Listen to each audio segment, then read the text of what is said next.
புறத்தில் பார்த்தீங்கன்னா இங்கே இது பண்ணி ஸோ மத்தியானம் முதல் நாளே சொன்னதுக்கு அப்புறமே அப்போவே பார்த்தீங்கன்னா ஒரு 30 காலையிலேருந்து ஸோ காலையில் பார்த்தீங்கன்னா கம்மியாக தான் இருந்திருப்பாங்க. காலையில் ஒரு 11 மணிக்கு பார்த்தீங்கன்னா ஒரு 8000 7000 இந்த மாதிரி தான் இருந்திருப்பாங்க. ஸோ 12 மணிக்கு பார்த்தீங்கன்னா ஒரு 10,000 11,000 இந்த லெவலில் இருந்திருப்பாங்க. ஸோ ஈவினிங் ஆகாக என்னென்னு பார்த்தீங்கன்னா கவர்மெண்ட் ஹாலிடே, மோஸ்ட்லி ஸ்கூல் பசங்க எல்லாரும் வந்துட்டாங்க. ரெண்டாவது காலேஜ் பசங்க. ஸோ இங்கே லோக்கலில் இருக்கிற டெக்ஸ்டைலில் பார்த்தீங்கன்னா சின்ன சின்ன கம்பெனி அப்படிங்கல ஸோ விஜய் வராருன்னா நீங்கள் போகிறதுன்னு சொல்லி அஃபிஷியலாகவே அவங்களே அவங்க மேலே லீவ் விட்டுட்டாங்க. ஸோ அந்த க்ரௌட் ஒன்று பார்த்தீங்கன்னா காலேஜ் பசங்க. ஸோ இங்கே நியர்பை இருக்கக்கூடிய கம்பெனி எல்லாமே லீவ் விட்டாங்க. அவங்க கேங் சர்க்கிள் என்னன்னா ஸோ நியர்பை இங்கே இருக்கிறதுல காங்கயம், வெள்ளக்கோவில், ஸோ அரவக்குறிச்சி, பள்ளப்பட்டி, இந்த பக்கம் பரமத்தி வேலூர், நாமக்கல்லேருந்து வரவங்களும் பார்த்தீங்கன்னா அங்கேருந்து வரவங்க இந்த பஸ்ஸுக்கு முன்னாடி வந்தவங்க க்ரௌட் அதிகம்.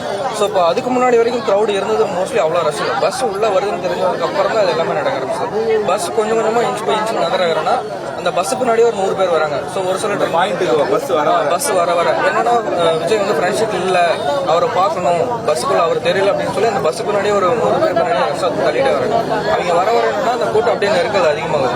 ஸோ நெருக்கம் அதிகமாக ஒன்ஸ் ஒரு 50 பேர் கீழே விழுவாங்கன்னா அதில் எல்லாருனாலும் இந்த ஒரு 20 பேர் இருக்கீங்கன்னா அடுத்து 20 நாள் தான் அப்படி போய் நடக்க ஆரம்பிச்சாங்க. ஒன்ஸ் மூச்சு செட்டு மேலே ஏறாங்க, ஒரு சில வெளியே போகிறாங்க. உள்ள லோக்கல் கேண்டிடேட் வந்து வெளியே போகிறாங்க. உள்ளூர் கேண்டிடேட் வந்து நார்மலாகவே தண்ணி இல்லை. ஸோ இந்த பக்கம் வந்து குடிக்கிற மோஸ்ட்லி தண்ணி இல்லை, ரெண்டாவது யூரின் போகிறது அந்த மாதிரி ஃபெசிலிட்டி இருக்காங்க. எல்லாரும் நார்மலாக 12 மணிக்கே தொலைவிட்டு இருக்காங்க. ஈவினிங் டைமில் பார்த்தீங்கன்னா ஃபுல்லாகவே யாரும் ஒன்ஸ் அவங்களா வெளியே போகணும்னு நினச்சாலும் வெளியே போக முடியாத சுச்சுவேஷன், ஏன்னா அவ்வளோ க்ரௌட். ஸோ அதனால பார்த்தீங்கன்னா ஒன்ஸ் குழந்தை வந்து என்ன பண்ணாங்கன்னா ஷோல்டர் மேலே வச்சு போட்டுருந்தாங்க.